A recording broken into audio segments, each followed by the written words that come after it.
Estamos aqui então no nosso estudo do livro Agenda Cristã. O texto é o número 34, Previna-se. Esse é o título do nosso estudo de hoje. E ele traz para nós uma reflexão importante sobre a condução das nossas vidas a partir dos princípios que nós adotamos, para nos conduzirmos. Muito mais do que analisarmos esses nossos princípios, é nós fazermos uma revisão sobre os nossos hábitos, os hábitos que nós adquirimos para vivermos nossas vidas. De um modo geral, nós somos muito práticos, nós aprendemos a viver assim. Essa ideia desse pragmatismo no nosso cotidiano, nós procuramos resolver as situações que vão surgindo em nossas vidas de um modo imediato, nem sempre fazendo ali uma avaliação sobre as consequências que isso vai gerar no futuro, um futuro próximo, um futuro médio, um futuro distante. Nós somos práticos. Essa nossa forma de viver, algumas vezes acaba nos deixando um pouco despreocupados com os efeitos que tudo isso provoca em nosso meio. Mais uma vez, nós nos habituamos a viver de uma determinada forma e conforme o tempo vai passando, isso se torna para nós tão natural que nós não avaliamos se nós estamos no caminho certo, se nós estamos agindo da forma correta. Quando se fala sobre prevenção, que é o título aqui do nosso estudo, é sempre importante nós fazermos essa revista periódica para saber se as coisas estão da forma correta. Nós, embora tenhamos os nossos princípios, que vamos então desenvolvendo a partir daquilo que a doutrina espírita passa para nós, de um modo geral acaba sendo uma jornada bastante solitária para a grande maioria daqueles, ou de nós, ainda que seja de uma forma muito falha, pelas nossas dificuldades, fragilidades, tendências ainda, nós acabamos nos esbarrando nas tendências naturais do mundo que nós vivemos. Então, embora nós tenhamos ali o cuidado, por exemplo, de não fazermos críticas destrutivas, fazermos apontamentos, apontando ali, destacando defeitos e tudo mais, nós encontramos na nossa sociedade hoje um hábito muito comum das pessoas fazerem isso o tempo todo. Criticam, reclamam, e isso nós pensamos assim, bom, ou eu resisto a essa tendência, ou eu me deixo levar por ela. De um modo geral, nós acabamos seguindo essa mesma tendência. Somos influenciados dentro de nossos lares, em nossas casas, nos meios de comunicação que nós temos hoje para interagir com outras pessoas. A tecnologia, como eu sempre chamo a atenção, é algo que nos coloca em contato com muitas pessoas ao mesmo tempo em várias partes diferentes, então somos ali constantemente bombardeados de opiniões e, de um modo geral, por aquilo que nós vemos no mundo hoje, são opiniões bastante descompromissadas com qualquer tipo de transformação positiva no nosso mundo. As pessoas reclamam simplesmente para demonstrarem suas insatisfações. E conforme nós vemos hoje, nas tantas situações provocativas que nós vemos no mundo hoje, reclamar acaba sendo para nós um hábito comum. Então aquilo que é comum não significa que é o certo. Então essa prevenção que nos orienta, Gilda, bom dia, Devaldo, bom dia, essa prevenção que é passada para nós aqui por André Luiz nessa nossa mensagem, chama atenção exatamente para que a gente faça essas análises periódicas, então, do nosso comportamento, para saber se nós estamos fazendo a coisa certa. Porque fazer o que todo mundo faz não significa que seja certo. Então, o que nós temos hoje é exatamente essa preocupação de estudarmos esses novos ensinamentos que chegam para nós, novos para nós, porque eles estão aí já há bastante tempo, então existe aquele ditado que diz que um livro velho, para quem nunca leu, é novo. Então, princípios velhos, antigos, elevados, para quem nunca se preocupou em cultivá-los, são novidades. Então, para muitos de nós, esses novos ensinamentos que chegam, vêm como novidade exatamente porque nós nunca tivemos a preocupação de nos aprofundarmos, de nos aproximarmos deles. E hoje nós temos, então, essa possibilidade. Tendo contato, então, com esses ensinamentos, nós tentamos fazer com que eles se tornem uma realidade na nossa vida, através das nossas atitudes, através das nossas práticas. Mas para isso nós precisamos sempre observar se nós estamos no caminho certo. É imaginarmos, por exemplo, numa estrada, numa longa estrada, no meio dela uma linha reta, contínua, não se desviando para nenhum dos lados, mantendo sempre o equilíbrio no centro dessa estrada. Nós procuramos seguir esses passos, mas temos uma tendência a sempre seguir para um lado ou seguir para o outro, porque nós vamos nos distraindo. É aquele motorista que, em vez de prestar atenção na estrada, presta atenção no celular, presta atenção na paisagem, presta atenção ali nos detalhes de dentro do automóvel, conversa e se distrai, e o carro vai indo para um lado, indo para o outro, e sempre tendo a necessidade de seguir naquele ponto central, naquela linha central. E nós não conseguimos manter essa regularidade, exatamente porque hoje nós somos tão influenciados por essas tantas distrações que tem no mundo hoje, distrações de prazeres de todas as formas, um prazer que para nós é saboroso, muitas vezes um prazer que acaba se tornando amargo depois, doloroso, mas nós buscamos aquilo que é imediato. Como eu falei para vocês no início, nós temos aquela tendência de sermos muito práticos. Só que essa praticidade tem o seu preço. Porque a praticidade traz para nós um resultado imediato. Mas as consequências, muitas vezes, elas vêm a prazos mais extensos. Então, o que chama atenção aqui para nós, André Luiz, é exatamente para essas prevenções em várias situações da nossa vida. Aqui, por exemplo, nós temos na primeira reflexão: equilibre sua justiça, subtraindo-lhe as inclinações para a vingança. Se nós pensarmos hoje a ideia de justiça, estudando a própria história da humanidade ou estudando o nosso comportamento, nós temos uma ideia bastante equivocada do que é realmente a justiça. Para nós a justiça, ela tem realmente, como André Luiz coloca para nós, esse reflexo da vingança.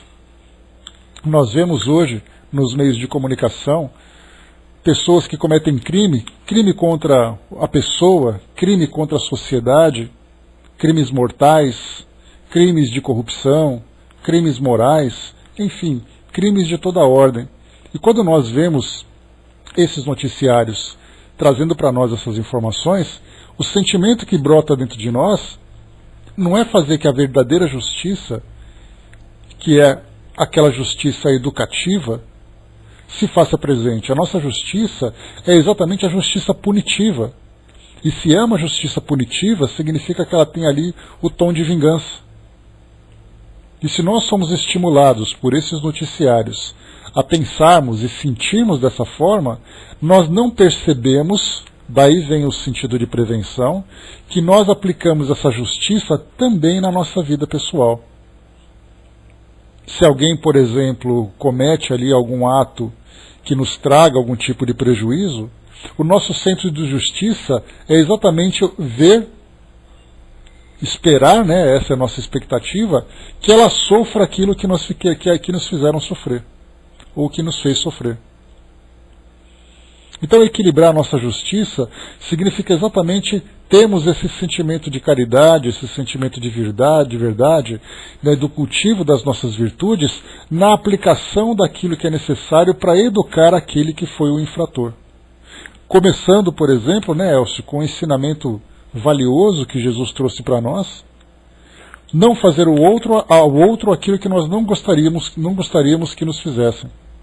Ou seja, nos colocando exatamente no lugar do outro, no lugar desse próximo. Então esse equilíbrio desse senso de justiça vem para nós exatamente isso, tirar de dentro de nossos corações e de nossas mentes aquele sentimento do prazer mórbido de ver alguém sofrer simplesmente porque nós temos ali um sentimento de antipatia.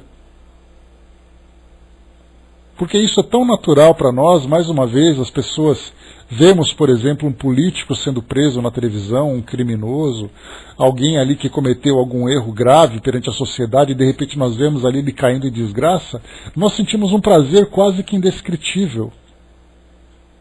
Porque nós vemos naquele momento, mais uma vez se faz presente aquela praticidade, e nessa praticidade nós vemos naquele momento a justiça sendo feita.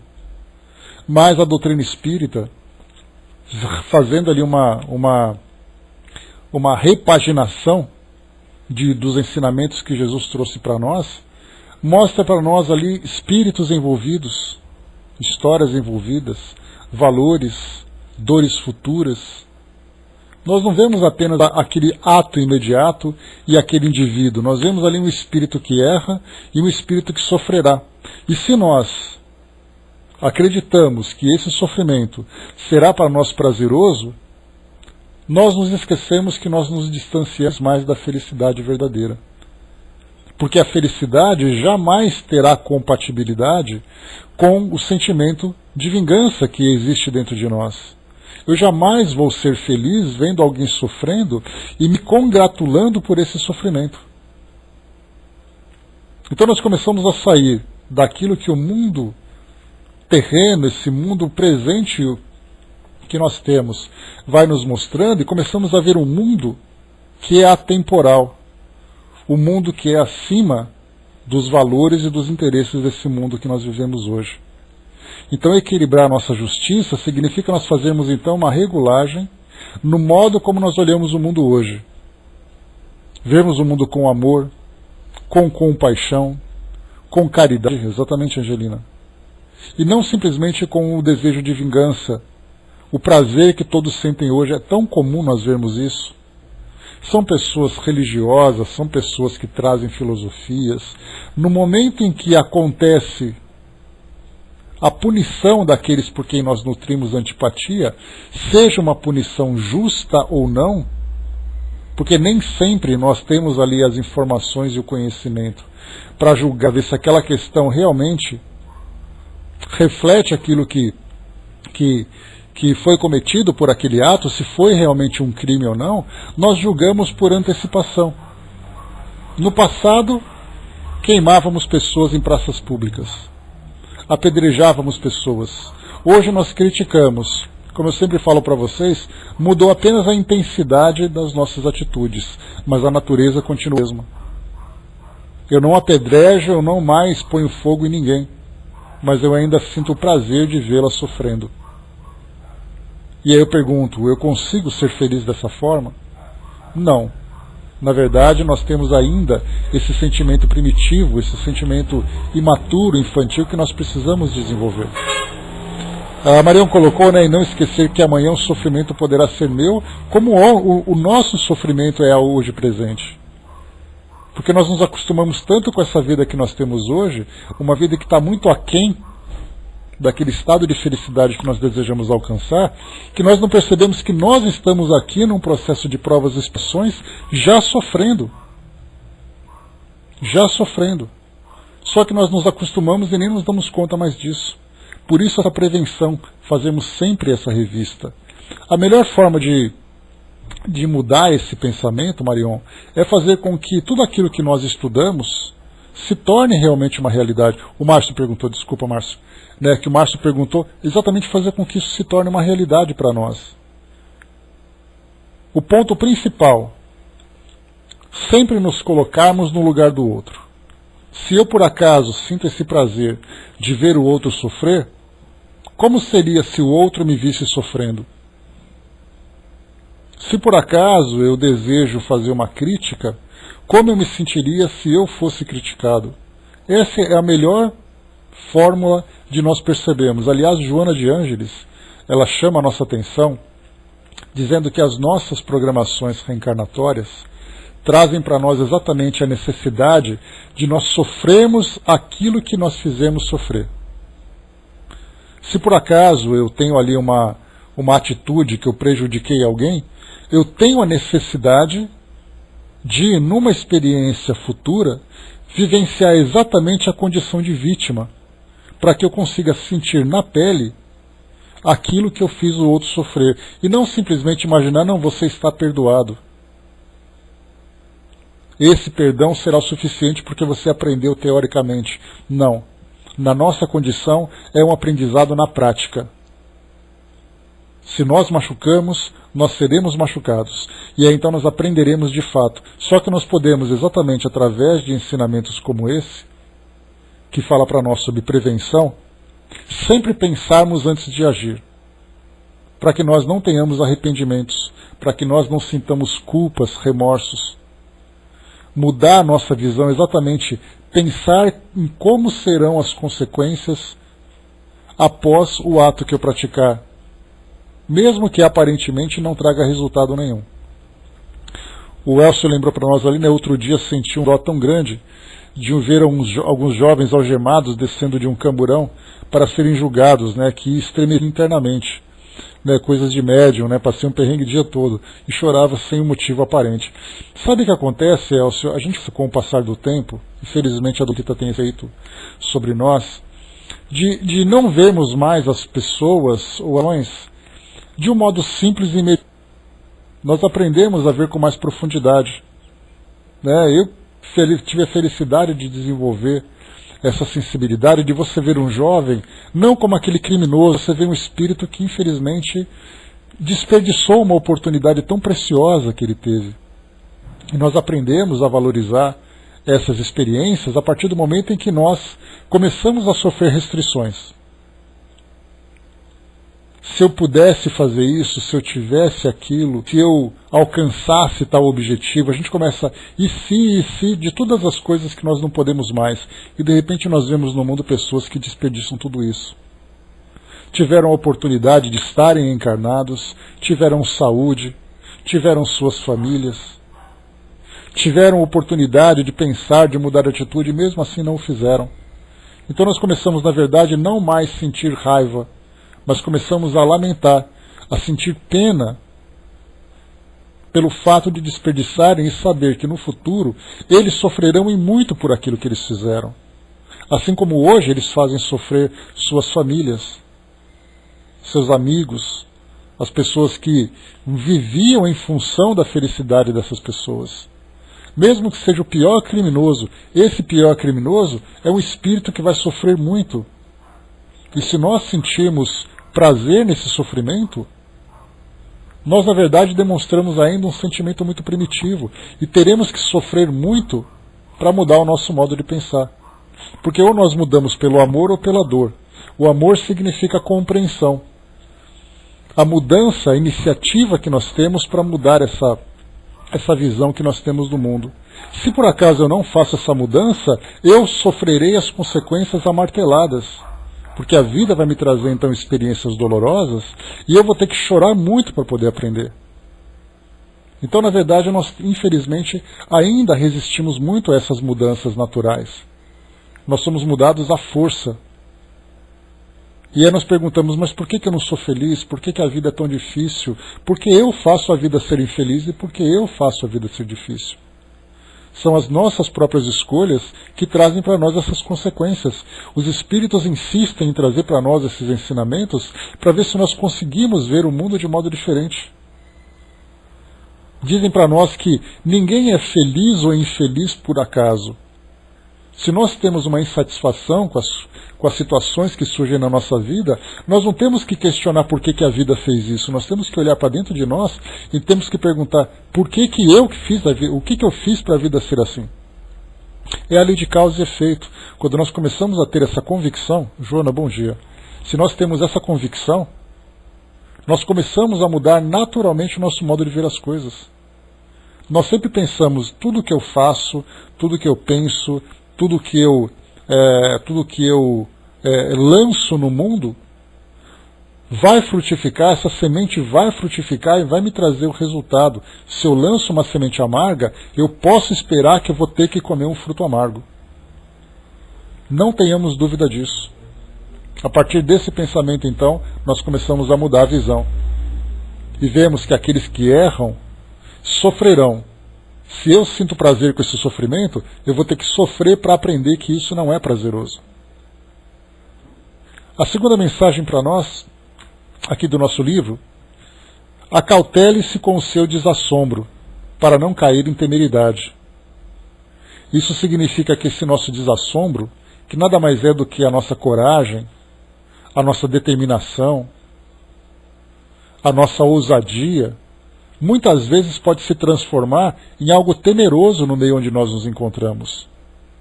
Então essa nossa coragem, nós temos coragem, mas nem sempre aqueles que convivem conosco têm a mesma coragem que nós. Muitas vezes os outros são muito corajosos, iniciativas, mas nem sempre estamos preparados para isso. Então, nesse caso, nós temos sempre que manter esse equilíbrio. Tudo aquilo que nós fizermos, a coragem deve ter um limite. A sabedoria, o equilíbrio, o bom senso, pensar antecipadamente nos resultados. Esse tipo de prevenção faz com que a prudência, fundamental, esse tipo de prevenção faz com que nós sempre tenhamos atitudes que são equilibradas e sóbrias, jamais atitudes intempestivas. Porque nós temos na história muitos corajosos que morreram pela ousadia. E essa morte pela ousadia, na verdade, não era de fato uma coragem. Era uma imprudência, era uma irresponsabilidade. Agia de uma forma impulsiva, sem pensar nas consequências. Então nós temos que pensar exatamente o que nós desejamos alcançar. Estabelecemos os nossos objetivos. Depois vem a segunda pergunta: como eu pretendo alcançar isso? Esse como é fundamental. Bom dia, Vanessa. Porque a forma como nós agimos no nosso mundo hoje vai determinar exatamente o resultado daquilo que nós esperamos alcançar. Porque eu posso até alcançar o meu objetivo, mas nem sempre eu serei merecedor dele. Porque muitas vezes eu vou alcançar esse objetivo em detrimento de muito sofrimento alheio, daquilo que eu mesmo vou provocar. Então, se essa minha ousadia representa uma coragem, uma determinação, virá uma resposta negativa na mesma intensidade para mostrar exatamente que eu não deveria agir daquela forma, não deveria agir sozinho. A próxima mensagem diz para nós: analise sua firmeza, para que não se transforme em petrificação. Essa também é uma mensagem bastante pertinente para o nosso mundo hoje. Essa mesma coragem, que também pode se refletir de uma forma de firmeza, de rigidez no comportamento, de não ser flexível, de não ser tolerante. Tudo isso se transforma para nós, na verdade, nessa petrificação. Aquele coração endurecido, aquela pessoa fria. E hoje nós temos um mundo com tantas situações que vão nos sensibilizando. Nós temos as diversidades que vão surgindo, de comportamento, de crenças, de ideologias. E quando nós adotamos essa firmeza dizendo, não, fora do meu pensamento não há salvação. Aproveitando a mensagem, que nós temos hoje na doutrina, que se inspirou também de uma forma muito firme no passado. Que no passado era fora da igreja não há salvação. Todos aqueles que estavam fora queimariam no inferno por toda a eternidade. Veio um pensamento diferente, fora do amor, fora da caridade não há salvação. Mas nós ainda mantemos, fora do meu pensamento não há salvação. E é por isso que hoje nós encontramos tantos conflitos no nosso mundo. Cada um pensando do seu próprio jeito, sem pensar, sem imaginar que o outro tem direito de ser diferente. Tem direito de viver do jeito dele. Hoje, nos tempos de hoje, nessas semanas, nós temos visto questões religiosas, questões de gênero, questões de classes sociais. Nós encontramos situações de todas as formas e nós pouco vemos pessoas que procuram conciliar o pensamento. O que nós vemos hoje são sempre críticas, são sempre divergências, sempre intolerâncias. E isso mostra, na verdade, que nós estamos nos endurecendo por causa dessa rigidez do nosso pensamento, que nada mais é do que um pensamento baseado no puro e simples egoísmo, já que cada um pensa que o seu modo de viver é o modo ideal e que todos deveriam viver daquela forma, cultuando o próprio ego, que nada mais é do que o próprio egoísmo, nós fazemos então que as pessoas se comportem do nosso modo de pensar. Se não é do meu modo de pensar, então eu não aceito. E aí então eu critico, eu vou então agredir, eu vou machucar. E eu me lembro de uma frase de Renato Russo, que ele dizia que os ferimentos da alma doem muito mais do que o ferimento físico. E é assim que nós vemos hoje. As pessoas machucando com palavras, machucando com gestos, com posturas. E tudo isso em nome do quê? Em nome dessa firmeza. Porque eu sou determinado nas minhas convicções.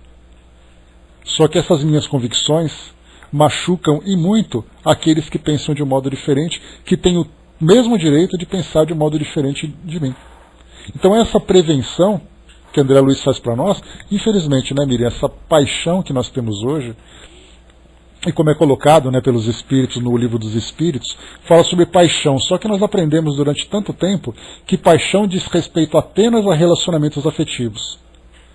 E nós não nos damos conta que paixões, na verdade, são impulsos que nós temos para realizações em todas as áreas da nossa vida. Paixão pelo trabalho, paixão pelas ideias, paixão por um time de futebol, paixão pelo meu gênero, pelo meu modo de pensar, pelas minhas crenças. Só que a paixão, como sempre, ela é aquele cavalo desgovernado, como dizem os espíritos. Se não for bem domado, ele acaba fazendo estrago. As nossas opiniões, o nosso modo de pensar, também traz esse mesmo efeito. Então pensemos muito nas nossas convicções. Eu sempre falo para vocês, eu uso muito essa expressão, de que conforme nós vamos estudando e nos aprofundando nessa realidade espiritual que a doutrina espírita vai nos trazendo, nós vamos fortalecendo as nossas convicções. É uma palavra que eu tenho usado bastante recentemente. Só que essas convicções, na verdade, significa para nós a certeza de que essa realidade vai nos proporcionar a verdadeira felicidade. E não simplesmente vai me tornar uma pessoa endurecida, acreditar que aqueles que pensam diferente não têm o direito de serem felizes. Não têm direito de ser felizes. Então analisemos muito essas nossas opções, essa nossa postura. Nesse tempo, nesses tempos atuais, em que, mais uma vez, como eu disse no início, os meios de comunicação, principalmente em comunicações pessoais, redes sociais, comunicações através desses programas de comunicadores e tudo mais, nós temos uma facilidade muito grande de emitir pensamentos e de ver o pensamento dos outros. E se nós filtrássemos tudo aquilo que as pessoas postam, enviam, comentam e tudo mais, sobraria muito pouco para nos ajudar no nosso crescimento. Porque é sempre algo destrutivo. É sempre algo negativo. Porque nós nos acostumamos tanto a viver nessa situação, como eu falei para vocês logo no início, nós nos habituamos a viver dessa forma. Só que o fato de nós estarmos habituados porque todo mundo faz, não significa que todo mundo está certo. Pelo contrário, quando nós começamos a desenvolver esses nossos princípios, nós nadamos contra essa corrente. E nadar contra a corrente é sempre cansativo, desgastante, e são poucos aqueles que conseguem. Diz para nós aqui: ilumine suas diretrizes, a fim de que não se convertam em despotismo. É a mesma coisa. Essas nossas diretrizes são exatamente ali os pontos determinantes que nós escolhemos para viver nossas vidas. E isso diz respeito também aos caminhos que nós seguimos, às crenças, às nossas ideias, às nossas opiniões. E nos tornarmos déspotas é muito fácil. Como disse lá o nosso pensador iluminista, os fins justificam os meios. Ou seja, eu quero chegar naquele ponto, não importa como. O que importa é que eu chegue.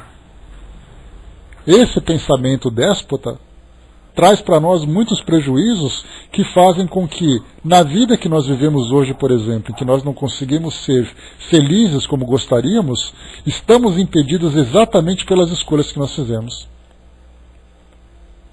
Quando nós começarmos a ter esse esclarecimento, essa lucidez, de que nós somos os responsáveis por tudo aquilo que a vida nos oferece. Joana de Ângeles lembra que nós somos herdeiros de nós mesmos. Somos herdeiros de nós mesmos. É essa a herança que nós temos hoje. Se nós olharmos à nossa volta e olharmos assim, olha, essa vida não é a vida que eu queria, não me encontro com as pessoas que eu queria, não vivo do jeito que eu queria, são as escolhas que eu mesmo fiz, por incrível que pareça, mesmo não querendo. Fizemos escolhas inconscientes e agora sofremos conscientemente. Só que agora, se esse sofrimento se transformar para nós num aprendizado, as nossas escolhas começam a mudar. Aí sim, vivemos de uma forma proveitosa. Diz aqui para nós ainda, examine sua habilidade, evitando-lhe a internação em velhacaria. Essa nossa habilidade, esses nossos talentos, as nossas capacidades, não podem se transformar em algo negativo. Devem ser bem aproveitadas. Aproveitarmos as habilidades que nos foram oferecidas para vivermos as nossas vidas de um modo positivo, de um modo feliz, compartilhando essa nossa capacidade, esse nosso conhecimento. Sempre de um modo instrutivo, de um modo proveitoso, de um modo produtivo. Diz para nós ainda, estude sua dor, para que não seja revolta. Essa talvez seja a parte mais difícil para nós. Porque a dor vem para nós de uma forma educativa. Mas infelizmente, por não entendermos a mensagem que ela deseja nos transmitir, nós acabamos então fazendo com que ela se transforme em revolta, trazendo em nós a felicidade. E nós falamos em dor de todas as formas. Porque a única dor que nós aprendemos é a dor física. Mas é interessante que, conforme nós vamos estudando tudo aquilo que os Espíritos falam para nós, os Espíritos falam para Espíritos e trazem mensagem que são importantes para o desenvolvimento espiritual. Não estou sendo redundante. Espíritos para espíritos pensando no espiritual. Isso mostra para nós que essa dor que nós aprendemos durante tanto tempo, que é a dor física, ela é apenas um meio de despertar em nós sentimentos. E são esses sentimentos que vão trazer para nós a dor mais problemática, que é aquela dor que não tem remédio. É a dor que você não compra o medicamento que você compra o medicamento na farmácia. É uma dor que precisa ser transformada.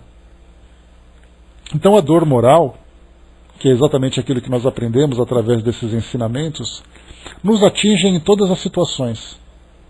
É a dor moral das nossas frustrações, das nossas decepções, das críticas, dos comentários, das culpas, do medo. Tudo isso traz para nós uma dor moral.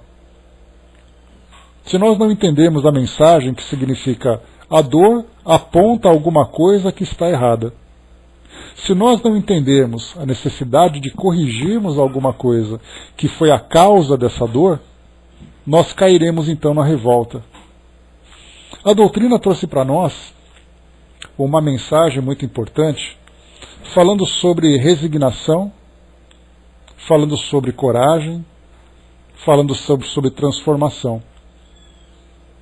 Quando nós então sentimos que alguma coisa vai errada, nós sabemos que muitas vezes essa dor acontece, essa dor se faz presente a longo prazo. É uma dor que nos acompanha muitas vezes por uma existência inteira. É uma dor que nos afeta no campo físico, no campo afetivo, no campo material, no campo social. A nossa vida toda acompanhada com esse sofrimento. Claro que para nós, se nós não tivermos uma visão ampliada, de pensarmos naquilo que veio antes dessa dor e daquilo que virá depois dessa dor, nós nos concentraremos apenas nesse momento. Eu me recordo, Marcel, o menino do número 4, se eu não me engano, ou número 5, eu sempre confundo esse garoto, confundo o leito dele, lá do nosso livro O Céu e o Inferno, no capítulo das expiações terrestres, ele falava que era um garoto que tinha ali atrofias, que tinha ali uma dor quase que insuportável. Eu disse quase que insuportável, porque ele suportava aquela dor exatamente porque ele entendia qual era a necessidade de passar por aquela experiência. Então ele sofria resignadamente. Não era uma dor acomodada, era uma dor resignada. Aceitava a dor como mensagem, mas não se imobilizava por ela. O que nós vemos no nosso mundo hoje é exatamente isso. As pessoas, então, na nossa sociedade, transformando essa mensagem agora em algo que nos faz ver o mundo de um modo diferenciado. Por que as pessoas se revoltam por tudo? Se revoltam nos seus comentários, se revoltam nas suas atitudes? Exatamente porque estão sofrendo. É essa dor, a dor moral, que provoca nelas essa postura. Então, mesmo diante dessas dificuldades que nós imaginamos, conforme a mensagem de Jesus no seu Evangelho, que fala para nós sobre sermos mansos e pacíficos, jamais conseguiremos ser mansos e pacíficos se não soubermos lidar com a nossa dor. Porque ela para nós é o estímulo de atitudes agressivas, atitudes instintivas, porque assim nós vemos hoje nos animais que são feridos. Um animal ferido é muito mais perigoso do que um animal sadio, porque ele vai reagir diante daquele estímulo doloroso. Agora nós, que temos a nossa capacidade de razão, temos a nossa capacidade de mantermos o nosso equilíbrio, nós entenderemos a mensagem. A dor significa que alguma coisa está errada e que precisa ser transformada, para que ela não se transforme na revolta, porque a revolta, na verdade, ela só potencializa a dor. Como diz a mensagem, de uma escritora, a dor é necessária, o sofrimento é opcional. O sofrimento vem com a revolta. Consequentemente, nós escolhemos o sofrimento.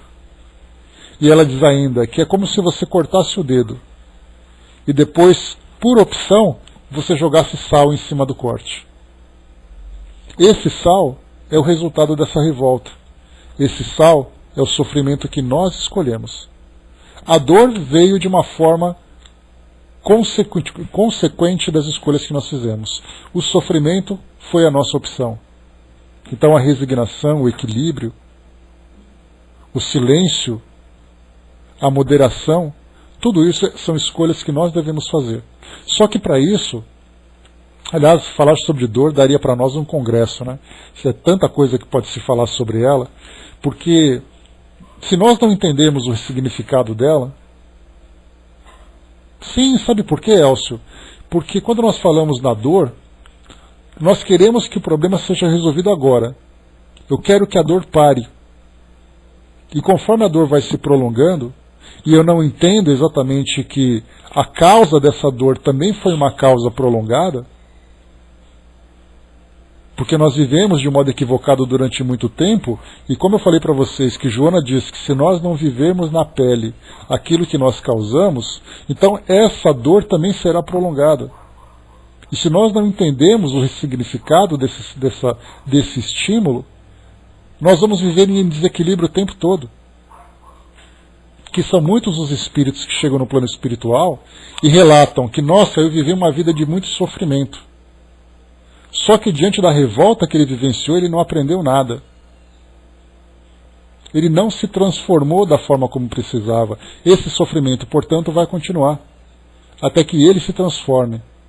É a resignação, é a compreensão dessa mensagem. Sim, vão de modo muito doloroso, lamentavelmente. Diz aqui para nós: controle seus melindres, de modo que não se instalem na casa sinistra do ódio. Melindre é o resultado do orgulho. Agora há pouco nós falamos do ódio, falamos do egoísmo, agora falamos do orgulho. O orgulho, sempre acharmos que nós somos superiores, que nós somos intocáveis, que nós somos imbatíveis, que nós somos elevados. É uma tríade dolorosa, né? Egoísmo, orgulho e vaidade. É um tripé que, infelizmente, provoca em nós muitas dores. Então, nesse caso, se nós temos esse orgulho exaltado e nos melindramos, e essa é a parte difícil, porque não é algo que nós simplesmente mudamos de um dia para outro. Basta a gente perceber por que as pessoas, quando se agridem verbalmente, respondem também verbalmente ou fisicamente, mesmo que aquilo não seja verdade. Exatamente porque o melindre acaba sentindo o efeito desse golpe. E quando o melindre é afetado, nós alimentamos em nós um sentimento de ódio por aquela pessoa. Então o orgulho leva então a esse comportamento melindroso, que por consequência traz para nós o comportamento de ódio.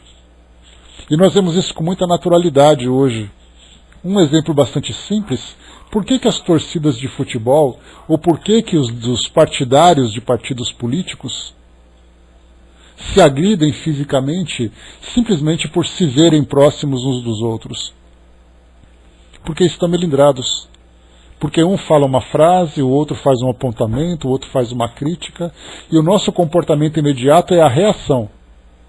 Mas é uma reação intempestiva, uma reação instintiva, que leva então a esse resultado.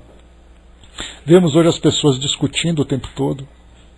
Você fala uma coisinha, o outro então ficou ali. O melindre, na verdade, é aquela expressão conhecida que nós falamos, né? O outro ficou mordido. Falou alguma coisa, ele ficou mordido, ele responde de volta. E aí então a gente vai cada vez mais potencializando esses sentimentos, potencializando esses valores, fazendo com que o nosso mundo hoje se transforme no que ele é. Mas a mensagem que é trazida para nós aqui é uma mensagem, embora seja pública, que todo mundo tem acesso, é uma mensagem que tem efeito individual. Eu não posso me preocupar com os melindres do mundo, porque tudo aquilo que eu fizer sempre vai provocar alguma insatisfação em alguém. Eu tenho que pensar no melindre que eu sinto quando eu vejo alguma coisa diferente do que eu penso, ou quando alguém diz alguma coisa que eu não concordo. Em nome da nossa honra, nós precisamos reagir. Marião colocou, né, tem pessoas que nem esperam tu terminar de falar e já te agride, já com defesas. Por quê? Por causa exatamente desse melindre. O melindre, ele não é racional. O melindre, ele é instintivo e impulsivo. Você começa, de imediato você já fica vermelho. Para quem não fica vermelho, já explode de cara. E por que ele explodiu? Hoje nós vemos as agressões verbais, né? Vai para a ponte que partiu, aquela coisa toda, né? Porque é sua mãe. Nada disso é verdade. Mas por que nós sentimos tanta necessidade de nos defendermos dessas agressões? Porque os nossos melindres falam para nós reagirmos. O nosso orgulho foi ferido. No jogo de futebol, que passou essa semana, um jogador cuspiu no rosto do outro. Não deu outra, né? Provocou aquela reação imediata e tumultuada. Eu me recordo quando Chico Xavier também levou uma cusparada no rosto. Teve um comportamento completamente diferente, porque entendeu que aquela pessoa que provocou aquele ato era uma pessoa que estava em completo desequilíbrio. Ele não tinha por que se melindrar com isso, porque a culpa não era dele. A culpa era dela. A dor moral, Elcio, é aquele golpe que você dá em vez de agredir fisicamente, é uma agressão moral. E por isso ela sente aquela dor moral, aquela dor íntima. Mais uma prevenção, vamos lá. Acabando já aqui o nosso encontro. Essa é a parte mais difícil de nós falarmos aqui. Vele por sua franqueza, a fim de que sua palavra não destile veneno. Nós já falamos várias vezes sobre isso, que muitas vezes nós acreditamos que a sinceridade e a franqueza é uma virtude. Nem sempre. A verdade e a franqueza, na verdade elas são, né, redundando aqui a verdade, na verdade elas são caminhos para a manifestação das nossas virtudes ou para a manifestação das nossas imperfeições. Porque quando eu digo aquilo que eu penso, dizer o que eu penso não é a virtude, mas o que eu penso vai demonstrar a minha virtude. Porque eu posso dizer a verdade de uma forma extremamente cruel, de uma forma extremamente dolorosa. E se a caridade é a principal virtude que nós precisamos desenvolver, essa minha sinceridade agiu de uma forma completamente diferente. Se recordam daquele exemplo que eu dou para vocês, né, que a verdade e a franqueza são como tubulações que levam substâncias. Se essas tubulações forem transparentes, nós veremos o que será transportado por ela. Então nós temos ali uma tubulação transparente que leva água potável, cristalina e saudável, como nós temos a tubulação transparente que leva esgoto. A sinceridade é essa tubulação. O que nós estamos conduzindo por ela? Essa sinceridade, se nós não soubermos utilizar, ela vai se tornar, na verdade, uma arma bastante dolorosa, uma arma bastante cruel. E a melhor forma de nós lidarmos com essa franqueza, aquela franqueza que nós temos ou precisamos ter, é exatamente nos colocarmos mais uma vez no lugar do outro. Se me dissessem alguma coisa sobre mim, de uma forma franca, de uma forma direta, como eu reagiria? Mas para nos colocarmos no lugar do outro, há a necessidade de nós neutralizarmos esse sentimento de egoísmo que existe dentro de nós de uma forma muito forte. O egoísmo, ele tem raízes muito profundas dentro de nós. Porque nós vivemos durante todo esse tempo em função da nossa autopreservação. No início, a nossa sobrevivência dependia disso. Hoje, o nosso bem-estar depende disso. Só que cada um quer viver do seu próprio jeito. Então é importantíssimo, nós temos muito cuidado com a nossa franqueza, com a nossa sinceridade. O fato de ser verdade não significa que pode ser lançado no rosto das pessoas. A verdade, ela pode ser uma brisa, mas também ela pode ser uma pedra que nós atiramos no rosto das pessoas. Então a caridade que nós aprendemos, que tem ali outras características além da caridade material, que é representada ali por um pedaço de pão, por uma moeda, a caridade moral, aquela que nós vamos sempre ter cuidado de não machucar o outro, é algo que nós estamos ainda aprendendo a desenvolver. Sabemos na teoria, mas na prática ela é vista de uma forma diferente. Porque para poder exercer a caridade moral, nós temos que eliminar o nosso egoísmo, nós temos que eliminar a nossa vaidade, temos que eliminar o nosso orgulho. Então há a necessidade de nós fazermos um trabalho interno profundo para termos a capacidade de ver no outro alguém sensível. Isso nós não vemos. Vemos apenas no outro o adversário. Ou ele está conosco, ou ele está contra nós. Nós não vemos alguém independente, sensível, que merece ali toda a nossa consideração, assim como nós também merecemos. Mas infelizmente nós reagimos muito mais do que agimos. Falamos sobre isso recentemente. Vigie seu entusiasmo, para que não se constitua em imponderação. Esse nosso entusiasmo também acaba provocando muitas situações divergentes. Nas nossas comemorações, nos momentos de satisfação, de alegria, quantas vezes nós acabamos ali criando uma situação contrária? Aquilo que era para ser um momento de alegria acaba se tornando um momento tenso, um momento de preocupação. Só acelerando, para a gente poder finalizar. Cultive o seu zelo nobre, mas não faça dele uma cartilha escura de violência. Esse zelo nobre significa todo o cuidado que nós queremos ter com as nossas coisas, com as pessoas, com as nossas responsabilidades, com tudo aquilo que diz respeito ao nosso, que faz parte da nossa vida.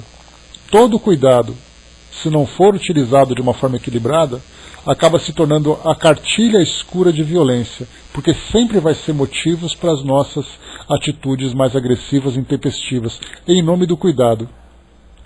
Vemos isso dentro das nossas relações familiares, relações afetivas. Vemos isso com os nossos objetos, com as nossas posses. Então, pessoal, só para podermos aqui concluir, já estouramos aqui o nosso tempo, esse título de hoje, Prevenção, são orientações que nós podemos fazer analisando tudo aquilo que nós fazemos hoje. Fazemos uma revista de tudo aquilo que da forma como nós vivemos, das escolhas que nós fazemos, dos caminhos que nós estamos percorrendo. Será que nós estamos fazendo tudo de uma forma correta? Será que nós estamos aplicando esse conhecimento de uma forma adequada? Será que o caminho que nós estamos trilhando realmente nos leva à felicidade? Será que nós entendemos o significado da felicidade? Então, analisamos hoje o modo como eu me relaciono com as pessoas, o modo como eu me relaciono com o mundo, o modo como eu me relaciono comigo mesmo.